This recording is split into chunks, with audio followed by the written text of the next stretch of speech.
मेहरौली में एक iron pillar जो कि लिखित इन्फॉर्मेशन देता है इन गुप्ता रूलर्स के बारे में। उसमें सबसे इम्पॉर्टेंट जो इन्फॉर्मेशन मिलती है चंद्रगुप्त विक्रमादित्य के बारे में,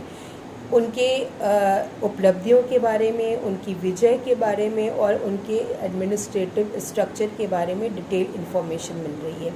उसके साथ ही साथ कुछ ऐसे इंस्क्रिप्शंस हैं जिसमें कि 2 बहुत ही मेन और बाकी कई सारे ऐसे इंस्क्रिप्शंस मिले हैं जो कि शो करते हैं the important light of the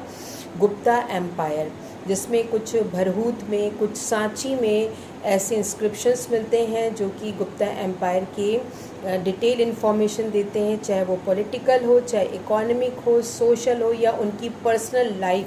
से भी रिलेटेड इन्फॉर्मेशन देते हैं। उसके साथ ही साथ चंद्रगुप्त विक्रमादित्य का नाम एक बहुत ही सुलझे हुए न्यायकर्ता के रूप में जाना जाता है और इसी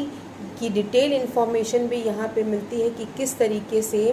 चंद्रगुप्त विक्रमादित्य ने अपने शासन काल में ऐसे जुडिशरी या न्याय व्यवस्था करी जिससे जो कि अपने आप में एक एक्सीलेंस उदाहरण है। उसके साथ ही साथ बहुत सारे ऐसे कॉइन्स हैं जो इन गुप्ता रूलर्स के बारे में इंफॉर्मेशन देते हैं, जिसमें कि कुछ ऐसे कॉइन्स हैं जो कि समुद्रगुप्त के टाइम में मिंट किए गए थे यानी खुदवाए गए थे, और कुछ ऐसे कॉइन्स जो कि गोल्ड हैं और उसमें समुद्रगुप्त वीणा लेकर के बैठे हुए हैं, जो कि ये दर्शाता है कि समुद्रगुप्त म्यूज़िक के बहुत ही बड़े प्रेमी थे। उनकी कलाकृतियों में कई ऐसे उदाहरण मिलते हैं जो कि उनके संगीत के प्रेमी को दर्शाते हैं। उसके बाद फिर कुछ ऐसे क्रोनोलॉजिकल पजल्स हैं जो कि इस गुप्ता एम्पायर से रिलेटेड हैं और इनके बारे में इंफॉर्मेशन देते हैं। उसके साथ ही साथ एक बहुत ही फेमस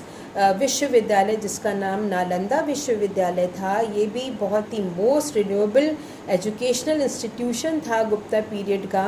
एंशंट हम मान सकते हैं कि हमारे प्राचीन भारतीय इतिहास का, और ये नालंदा राजगिरा बिहार में है, एक ऐसी यूनिवर्सिटी जो कि वर्ल्ड फेमस थी। ह्वेनत्सांग जो कि एक चाइनीज़ पिलग्रिम थे, उन्होंने भी इस नालंदा यूनिवर्सिटी की ख्याति के बारे में लिखा। उन्होंने लिखा कि किस तरीके से नालंदा यूनिवर्सिटी में हज़ारों बच्चे हज़ारों टीचर्स के साथ, शिक्षकों के साथ एक साथ विद्यालय में रह सकते थे और अपना अध्ययन करते थे। इस यूनिवर्सिटी में तरह तरह की विषयों को पढ़ाया जाता था और ये विषय सभी क्षेत्रों से रिलेटेड थे,